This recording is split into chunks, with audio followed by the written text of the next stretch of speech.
Naasem takatadinim. Donc le fait de danser, de taper des mains, ça adoucit la rigueur. Amarli kachamarti.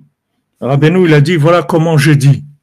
Chez Arshav, Nishma Gzerot Chaz v'Shalom al Israël.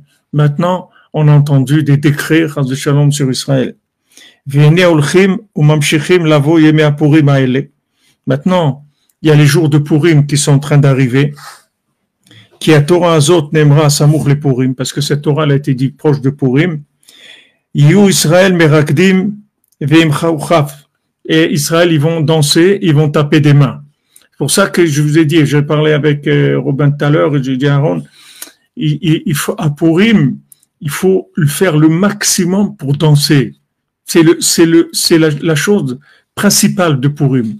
Donc faites attention, quand vous buvez, de ne pas dépasser la dose. Chacun, il a sa dose. Il y a quelqu'un, il boit un verre de vin, et il commence déjà, il y a quelqu'un, c'est une bouteille de vin. Mais faites attention de ne pas tomber dans le sommeil. Parce que si vous dépassez, si vous buvez plus que ce que vous pouvez utiliser en énergie, vous allez dormir. C'est dommage. Chaque pas de danse de Purim, c'est des Yeshuot Gdolot. C'est des Yeshuot Gdolot. Des Yeshuot Gdolot. Moi, quand je devais marier mon fils, le premier, on n'arrivait pas, on était bloqué tout Purim et danser, mais sans arrêt, sans arrêt, sans arrêt. Le lendemain de Purim, il y a eu la proposition pour qu'il se marie. Et quelqu'un, il m'a dit, dans les pas de ta danse, quand je te voyais, j'ai vu le shidur de ton fils qui arrivait. J'ai vu qu'avec les danses, tu as obtenu ça. C'est un jour de grande yeshuot. D'abord, en takatadini pour un Israël. C'est-à-dire où on se trouve. On a des dinim sur nous, on a des problèmes. Le jour de Purim, Rabbeinu dit, ils vont danser, les gens, ils vont taper des mains, ils vont danser. C'est le Ikar de Purim. Il faut pas se faire avoir. C'est vrai que Chayavinesh le Basumé, c'est qu'il faut boire jusqu'à Deleoeda et tout. Mais il faut faire attention de pas s'endormir, parce que c'est dommage. C'est dommage. Mamash, chaque seconde, et ça passe très vite.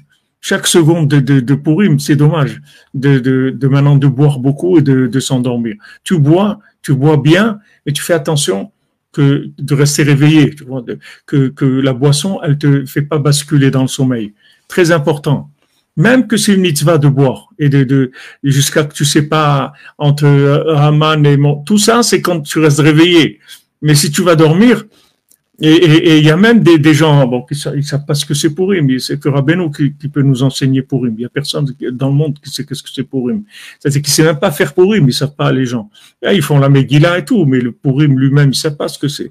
Il y a même des gens, ils vont dormir à Purim, ils disent comme ça, Deloyada, quand je dors, je sais pas qui c'est Mordechai ni Haman. Il y a des déotes comme ça, même dans l'Halakha. Il a été dormir, voilà, il est yotse ils disent non, pas boire, dormir, c'est tout. Non, mais c'est pas, je dirais, on en est arrivé là, ça veut dire que vraiment on est dans un ouais, c'est un grand youch, ouais, d'en arriver là.